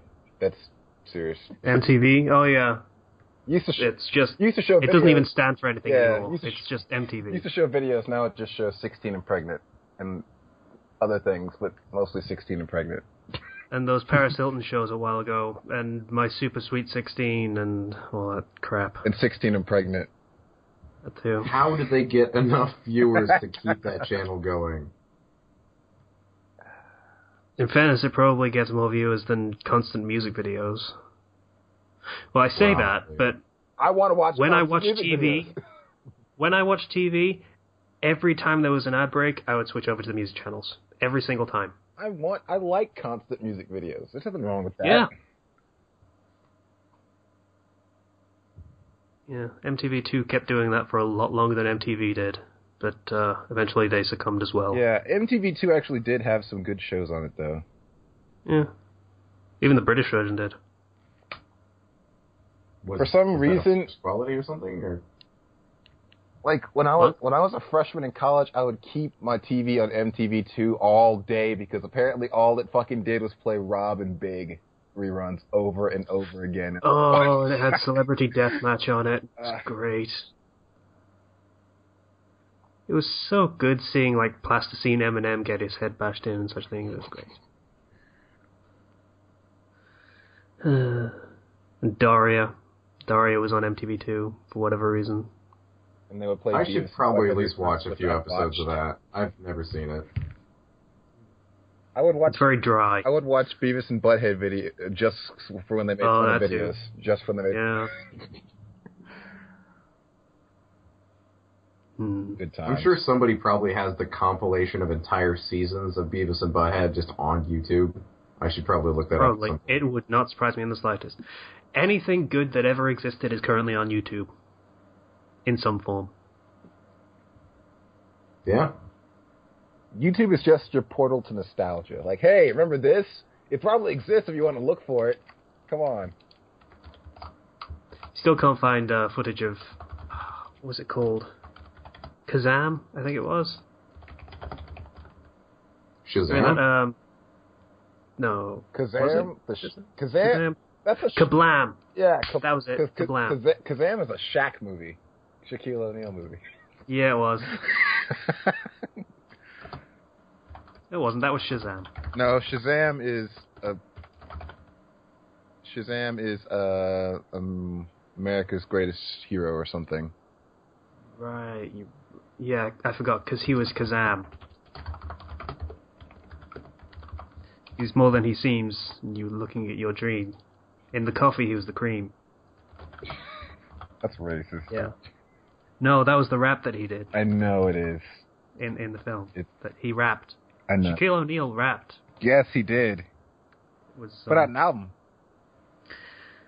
It was horrific. Yeah. And a video game, Shaq Fu. I love that game when I was... Wasn't as good as Michael Jordan's, though. Shaq Fu 2 is going to be coming out eventually. No, it's not. No, it's not. No, it's not. Yeah. Okay, no way. It is actually going to come out. Yeah, way. Shaq Fu and Legend Reborn. They had an Indiegogo campaign. Yeah, and it made it, too. Yeah, 458,000 out of 450,000. I will link you the video of the trailer they made. Coming out. The only reason Shaq Fu didn't get the E.T. treatment is because it had Shaq in it. I think. Here, I'm not really sure. There's Shaq Fu and Legend Reborn, the initial trailer they made for the campaign. Oh, God. I don't want to look at this. I do want to look at this. I want to look at this. Yeah, you do. It hurts inside. Wait, no, this is the team. This is the team talking. Yeah. I need to find the actual trailer they did with the Shaq Fu thing. I'll link that. Give me a second. Shaq Fu, a Legend Reborn trailer. As much fun as this is, should we wrap this up at some point? I don't know how long we've been going. Probably, but we're an hour and 40. If that's what the game actually looks like, I might play the hell out of that. It looks okay. There's the actual trailer. It's voice acting as well.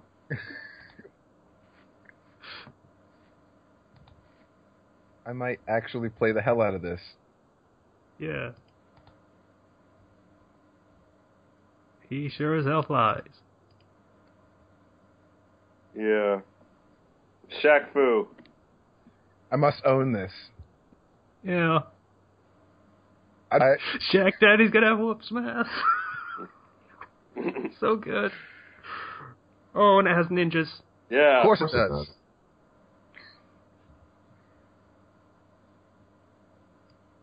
Well, you gotta. Yep. Sold me on it. I got it. Yep. I have to buy it just so I can let's play it and make fun of it, or enjoy I think that's it what immensely. 90% of people are going to buy it for, to be honest.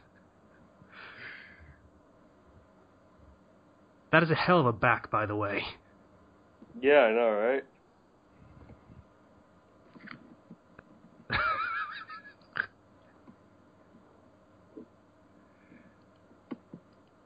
Oh, the world is a wonderful place. Does anybody else have any network decay things they want to bring up? Oh yeah, fucking History Channel. All they talk about is aliens. Really? All they talk about over here is World War II. Better than aliens. All they talk about here is aliens and conspiracy plots in our History Channel. So, Shaq Fu, A Legend Reborn, will be coming to PS4, Wii U, PS3, Xbox One, Xbox 360, and PC. Damn right, it'll be coming to PC. I'm down with that. Yeah. As far as the History Channel thing goes, I would rather I can see why in England World War II is always on your History Channel because that was kind of England's Terminator moment. Mm. Well, it just kept going and stuff. Yeah. Yeah, pretty much. So there was Yeah, Then you guys eventually decided to help out. Yeah. Eventually After it became our problem. Ours had just war stuff in general, but yeah, there was a lot about World War II. So for this Shaq Fu, some of the rewards was for $35,000. You could have Shaquille O'Neal DJ your party. Wow. Right? For $20,000, you could bring 2 friends to TNT Studios for a meet and greet, watch a taping of NBA on TNT, and have lunch with Shaq. Was that actually a thing someone bought? Yes. Fair enough For then. $20,000, you could bring 6 friends to have dinner with Shaq. Yeah. Okay, moving on. We got a question. Can we do a D&D game? Possibly. We need to find someone who can DM for us, because I think it would probably be best if we were all players. Yeah. Yeah, the interest is there, but we got to find someone to fill that role. Yeah. And if there's any of you guys out there that watch this that know how to DM, that sounds like a terrible suggestion, it Zero. does. Yeah. Yeah, I know a guy who could probably help DM. I might bring it up with him, might not. Okay. But because he's really busy too. Yep. So he's already doing another side campaign with another group of friends. He's running a bunch of campaigns right now. He's kind of bogged down, plus schoolwork and everything. Yeah. Okay. So, there's your answer. Ish. Recommendations, who's got one? We not going to acknowledge any of the other comments, or? We didn't get any other questions. Oh, alright. I'm just going to recommend Daredevil. Oh, that's what I was going to. Does Ethan watch the... Yeah, he watched the Magnet Reflex. Okay. Yeah, we discussed the video podcast in that. Did we? Oh, right. We said, that yeah, we'll probably do one for episode 100 as a one-off. There's not much point other than that.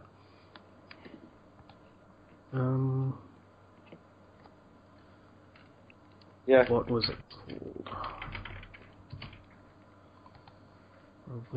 I have a recommendation. I have one too. I'm just trying to find it. So go ahead, Slicer. Alright. Spark of Genius, Buffy the Vampire Slayer, the DC crossover. I can second that. It's very good. Yeah. I wouldn't normally read something like that, but I was recommended it by a friend, and it's really good, actually. Yep. I don't know. It's Xander with the power of science, all in capital letters. Yeah. So, yeah. There you go. Although the relationships are kind of weird. Like, he's a fanboy, clearly, for all DC stuff, and it comes up sometimes, in the weirdest of times.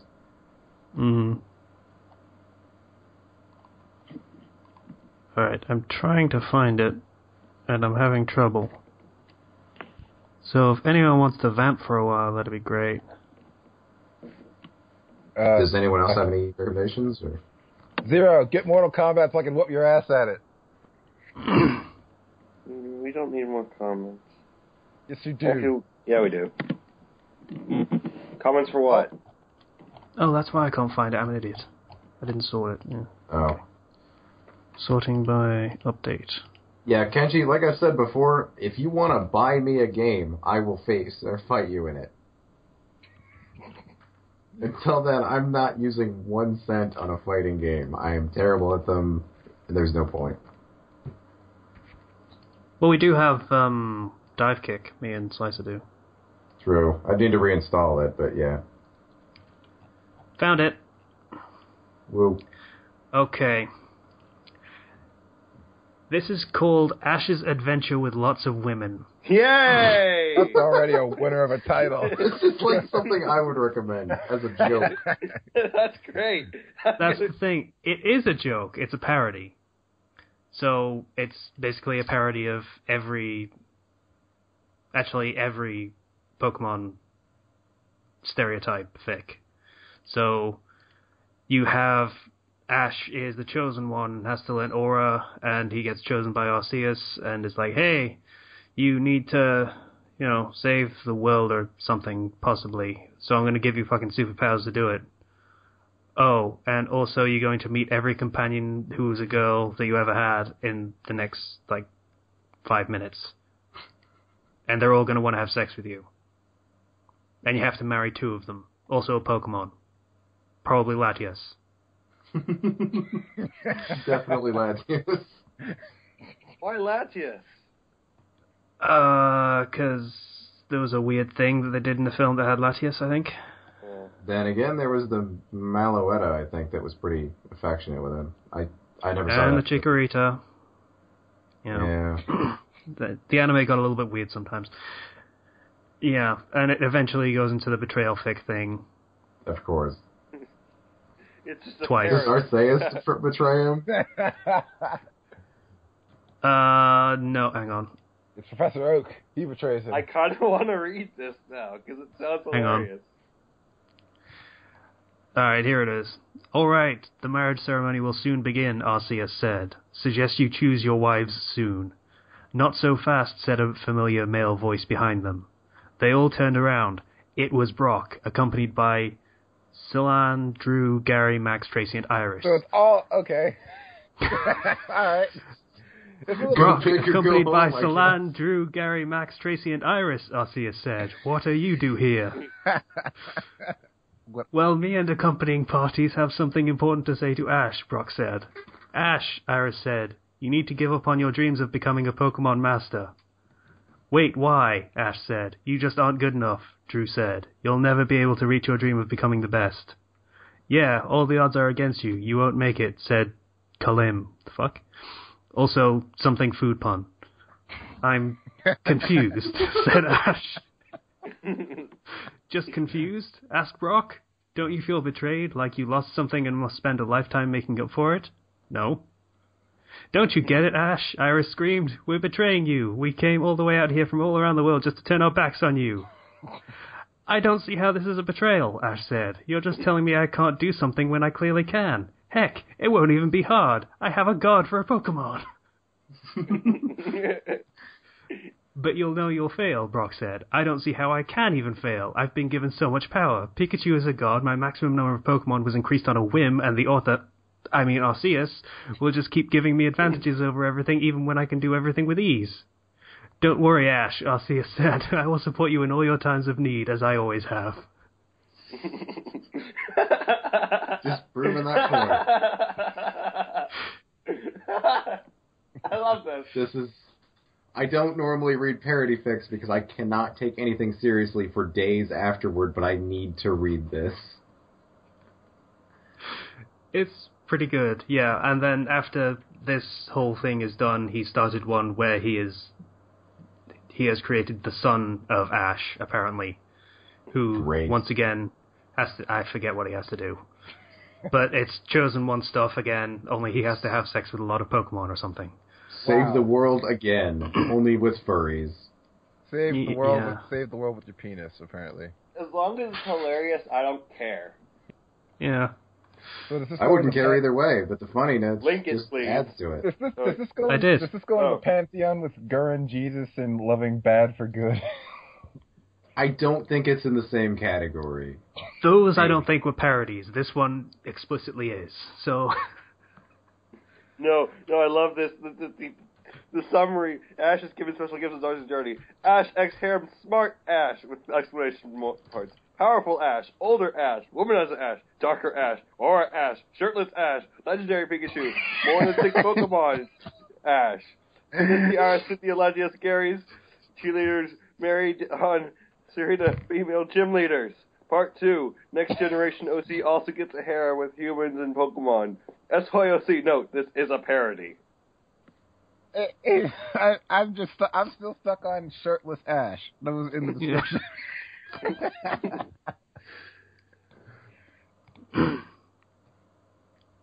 Okay, I was so busy finding this that I forgot what the previous recommendation was. I didn't write it down. So, I linked it? So, Spark of Genius. Oh, okay. Thank you. It's also a good fiction, but it's the censored version. The lemons aren't super amazing anyway, but I don't like censorship, so fuck that. Okay, I have a recommendation. I recommend Mortal Kombat 10 or Mortal Kombat X for those of you out there. For anyone that wants to get their ass whooped by Kenchu618 on PlayStation 4, bite me. Did you say bite me or fight me? Or does that even matter? It doesn't matter. I said bite me, but it doesn't matter. You can do both. You will do both. You know, if you're going to do that, I'm going to recommend Buy Me Bloodborne and a system. Why would they do that? They can't play you. They can't play you. Sure we can. We can set something up. It wouldn't be too hard. You can make passwords now. It's actually pretty easy to find specific people now. Alright. Or buy you Bloodborne and a capture card.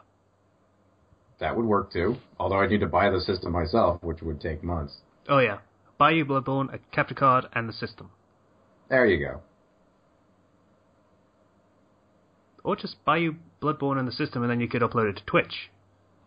Yeah. Or just give Slicer money so he can do whatever he wants with it. Yeah, that works too. Yeah. Incidentally, please donate on Patreon if you feel so inclined. Alright, so we're going to close I knew you were going to pimp that. Alright, so we'd like to thank you for listening to the Fandom Flux Podcast, episode 82. I've forgotten the rest of the spiel that I usually do. If you would like to get in contact with us, you can do so through the Blogspot page, through the comments, or own personal profiles on fanfiction.net, or the YouTube channel through the comments. Please donate on Patreon if you feel so inclined. Once again, thank you for listening to the Fandom Flux Podcast, episode 82. Bye now. Goodbye. This is why we keep him around. 1 degree. You went a we bit keep too him fast around there. we keep him around so he can do the outro. Yeah. Yeah. That and edit and, record with the recording software that I had to pay for. We'll just record you doing the outro and then cut out the episode number and then just have one of our voices say the episode number every time. Don't we need to do that anyway? Can't you just do a comment? Once again, thank you for listening to the Fandom Flux Podcast. 97. 82? 83. Welcome to the Fandom Flux Podcast 100. That was great. See you guys. Etc. Bye now. Bye.